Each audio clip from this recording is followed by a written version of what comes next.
Some called him loud, some called him lucky, but ask the Liverpool legends who played beside him, and they all say the same thing. Hughes was the GOAT. Not just good, not just talented, the greatest. But here's the interesting bit. The England captain who made millions laugh on telly every week was actually someone completely different on the pitch. So what made Emlyn Hughes so beloved inside the most ruthless dressing room in football? When Graham Souness walked into Liverpool in January 1978, he was already a hard man, tough, confident, ready to prove himself at the biggest club in Europe.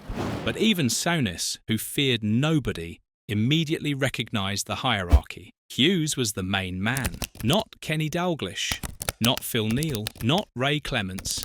Hughes. And Souness said it plainly. When he arrived, Hughes was an absolute legend, the best person to learn from. Think about that for a second. Souness went on to become one of the most dominant midfielders in history, yet he looked at Hughes and saw the standard. Hughes showed him what it meant to be Liverpool, the work rate, the positivity, the absolute refusal to accept anything less than victory. Souness watched Hughes train harder than anyone else. First out, last in, and that relentless attitude set the tone for everyone. But it was Hughes's mind that truly impressed Souness.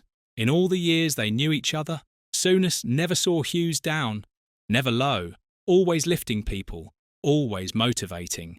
After Liverpool lost the League Cup final to Nottingham Forest in 1978, the dressing room could have collapsed. They were devastated, but Hughes reset the mood immediately. 4 days later, they won the European Cup. That was his gift. He could absorb pain and turn it into fuel. Souness also loved playing in front of Hughes because Hughes understood midfield. He had been a midfielder himself before moving to defence. So when Souness pushed forward, Hughes covered the space. When Souness needed an outlet, Hughes stepped up with the ball. Their partnership helped Liverpool concede just 16 goals in the entire 1978 to 1979 season. 16 in 42 games. That defensive record was built on trust, and Souness trusted Hughes completely. The relationship between them went beyond tactics, though. Hughes taught Souness how to handle the pressure of playing for Liverpool, how to deal with the expectations, how to carry yourself in the city, because being Liverpool captain wasn't just about what happened on the pitch, it was about representing something bigger. Shankly had built Liverpool into a religion, and Hughes was the high priest who understood every ritual, every tradition, every unwritten rule. Souness learned that from watching Hughes interact with fans, with the press, with the boot room staff. Hughes treated everyone with the same infectious enthusiasm. No arrogance, no distance, just genuine warmth. And that's why, decades later, when Souness reflected on his career, he always came back to Hughes, the mentor who showed him the way. John Toshak saw Hughes from a different angle. Toshak was the intelligent striker, the target man who linked play with Kevin Keegan. And Toshak noticed something magical about Hughes. The bigger the game, the better Hughes played. Most players shrink under pressure. Hughes expanded. European Cup finals, title deciders. Toshak watched Hughes dominate when it mattered most. But Toshak also shared a story that reveals Hughes's real secret. Before matches, a few of the lads would travel together, Toshak, Keegan and Hughes. And during that 20-minute drive, Hughes would convince everyone they were going to win. Not just win by 2 or 3 goals. And here's the remarkable part.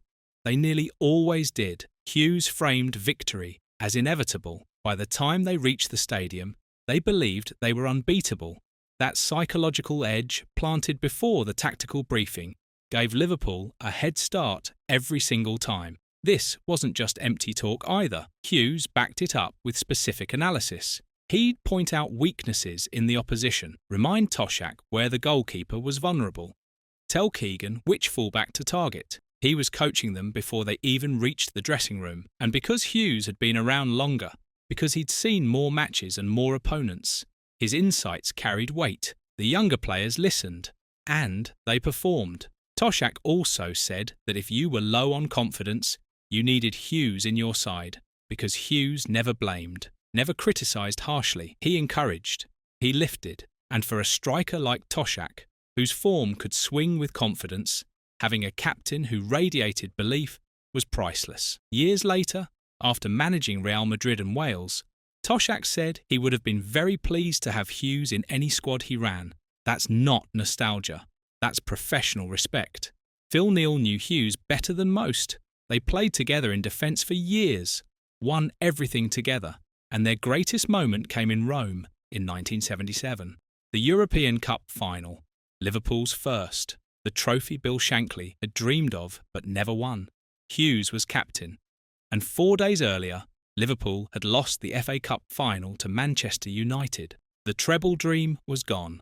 Morale was fragile, but Hughes refused to let the team dwell on disappointment. He lifted Neal personally.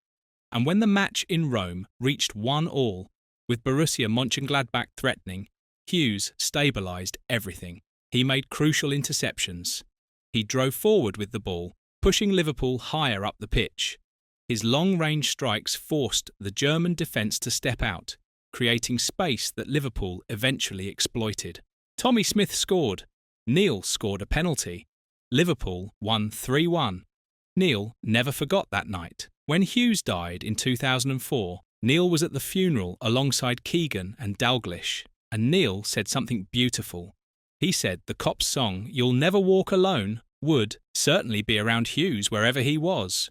For Neal, Hughes wasn't just a teammate. He was the captain who handed him his first European Cup medal, the man who stood beside him when it mattered most. The bond between Neal and Hughes ran deeper than football. They were both complete professionals. Both understood that consistency wins championships. Neal made over 650 appearances for Liverpool himself, never injured, always available, and he saw that same reliability in Hughes. They were cut from the same cloth, workers who turned up every single week and delivered. Neal also appreciated Hughes's tactical intelligence. In training, Hughes would organise the defensive line with military precision. He'd tell Neal when to push up, when to hold, when to tuck in, and Neal, who became one of the best right-backs in Europe, credited Hughes for teaching him positional discipline. It's easy to forget that Neal arrived at Liverpool as a raw defender. Hughes shaped him into a champion. Terry McDermott had a different take on Hughes. McDermott called him a bundle of joy.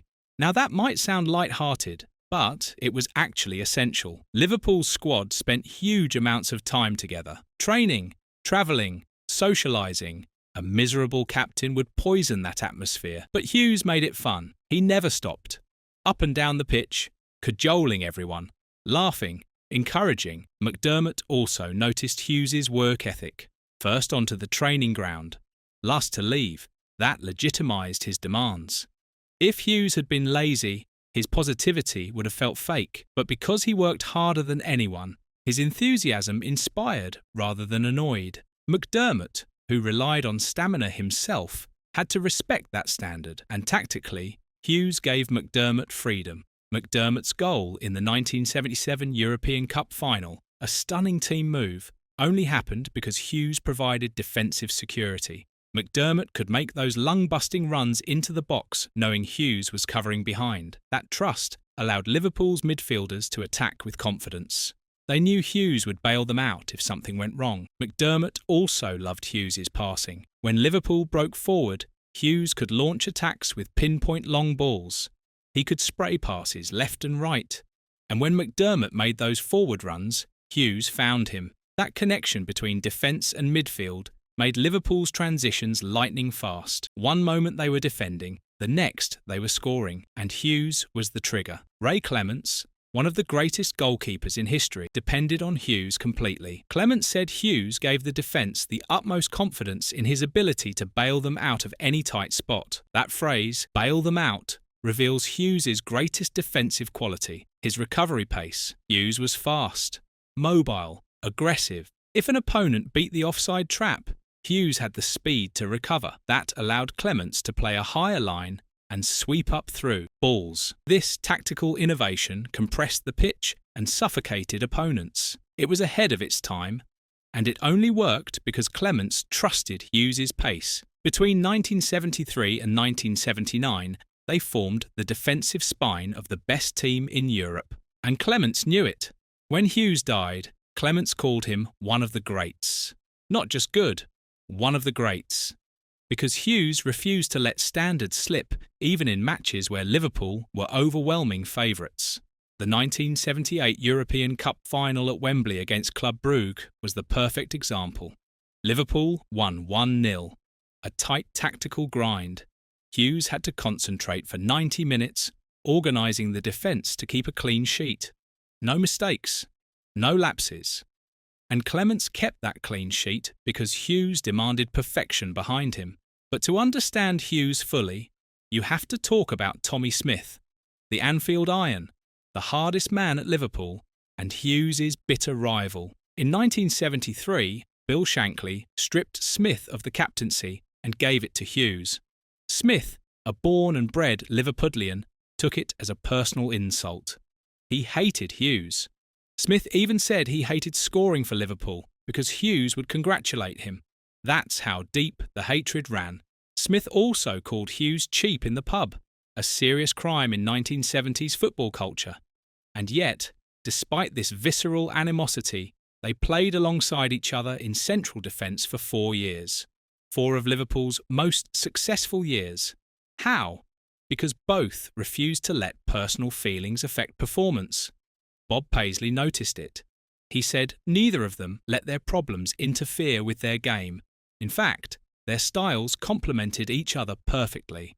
Smith was the destroyer, tough, aerial, uncompromising. Hughes was the creator, fast, technical, mobile. Together they were unstoppable. And here's where Hughes showed real maturity. In his autobiography, he paid tribute to Smith. He called Smith the greatest captain he ever played under. Hughes said he never particularly got along with Smith as a man, but had nothing but admiration and respect for him as a captain. That quote reveals everything. Hughes understood that acknowledging Smith's greatness made himself look bigger, not smaller. It showed he could handle strong personalities. It proved he put the team above ego. And that's why the legends respected him, not just for his ability, for his character. The Smith rivalry also revealed something else about Hughes: his emotional maturity. Most players would have cracked under that pressure. Having your defensive partner openly despise you could destroy team chemistry, but Hughes compartmentalised it. On the pitch, he and Smith communicated perfectly. Off the pitch, they avoided each other. That professionalism, that ability to separate personal from professional, set Hughes apart. Tactically, Hughes was a revolution. He started as a box-to-box midfielder with endless stamina and a rocket strike, but Bob Paisley converted him into a centre-back. Ball-playing centre-back before the term existed. Hughes brought a midfielder's passing range to the back line. He could step out of defence with the ball, bypassing the opposition press. That created numerical advantages in midfield that Souness and McDermott exploited ruthlessly. Hughes also scored 49 goals for Liverpool. From defence, that's extraordinary. He scored from distance, from late runs into the box, from set pieces. He was a total footballer, versatile, intelligent, dangerous, and he made 665 appearances for Liverpool, winning 4 league titles, 2 European Cups, 2 UEFA Cups, and 1 FA Cup. He captained England and Liverpool simultaneously, the only player to do so at the time. When Hughes left Liverpool in 1979, many thought his career was winding down. He joined Wolves for £90,000. But in 1980, Hughes proved he was still a winner. He captained Wolves to the League Cup final at Wembley. The opponents were Nottingham Forest, the team managed by Brian Clough that had knocked Liverpool off their perch. And Hughes, wearing the old gold of Wolves, led his side to a stunning 1-0 victory. This meant everything. It completed Hughes' domestic trophy collection, and it proved to his former teammates that Hughes wasn't carried by Liverpool.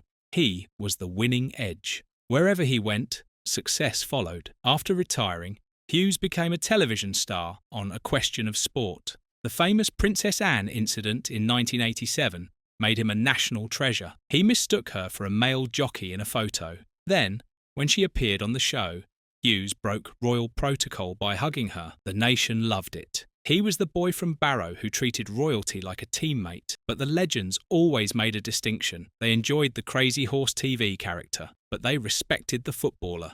They knew behind the giggle was a warrior. When Hughes died in 2004 from a brain tumour, aged just 57, the tributes were extraordinary, not perfunctory, deeply emotional. Graham Souness mourned the main man. John Toshak remembered the believer. Phil Neal honoured the partner who stood beside him in Rome. Terry McDermott celebrated the bundle of joy. Ray Clements paid tribute to the protector who gave him confidence. Emlyn Hughes was the bridge between two eras. He carried the passion of Bill Shankly into the tactical brilliance of Bob Paisley. He was imperfect, loud, occasionally divisive, but undeniably a winner. In the golden age of Liverpool, he was their heart, their engine, their shield. And that's why, to this day, the men who played beside him still call him the greatest. Because in the car rides to the stadium, in the dressing room before kick-off, in the heat of Rome and the rain of Wembley, Hughes convinced them they were invincible, and then he made it true. If you loved learning about Emlyn Hughes, hit like and subscribe. And let us know your favourite Crazy Horse moment in the comments. See you in the next one.